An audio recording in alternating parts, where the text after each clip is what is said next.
Assalamualaikum warahmatullahi wabarakatuh. Pernahkah kamu merasa hidup ini nggak adil? Kenapa ada orang yang diberi kesempurnaan, sementara yang lain harus menerima kekurangan sejak lahir?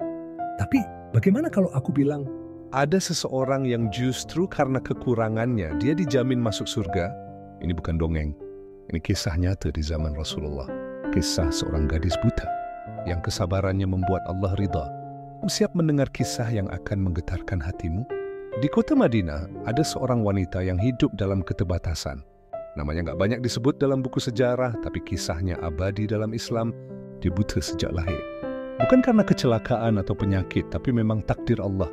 Kamu bisa bayangin gimana sulitnya hidup di zaman itu tanpa bisa melihat.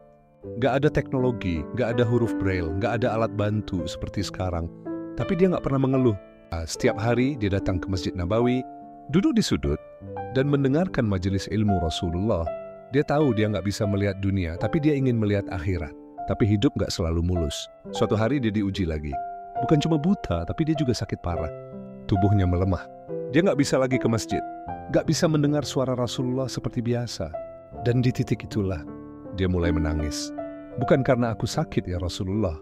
Katanya suatu hari ketika beliau datang menjenguk. Tapi aku takut kehilangan kesempatan belajar Islam. Aku takut gak bisa lagi mendengar suara yang membimbingku ke jalan Allah. Kamu bisa bayangin? Bukan kesembuhan yang dia minta, tapi tetap bisa belajar agama. Melihat kesungguhannya, Rasulullah pun berkata, kalau kamu mau, aku bisa berdoa kepada Allah supaya matamu bisa melihat. Gimana kalau kamu ada di posisi dia? Pasti langsung jawab, ya Rasulullah, tolong doakan aku sembuh. Tapi gadis ini beda. Dia diam sebentar, lalu bertanya, kalau aku menerima kebutaanku, apa yang Allah berikan padaku? Dan Rasulullah menjawab dengan tenang, kalau kamu bersabar, Allah menjanjikan surga untukmu. Gadis itu tersenyum, air mata mengalir di pipinya. Kemudian dia berkata, kalau begitu aku memilih surga ya Rasulullah. Sejak hari itu, dia menjalani hidupnya dengan penuh keyakinan. Dia tetap buta, tetap sakit, tapi hatinya penuh cahaya. Dia tahu surga telah menunggunya. Hingga akhirnya gadis ini kembali kepada Allah. Tapi dia nggak mati sebagai orang biasa.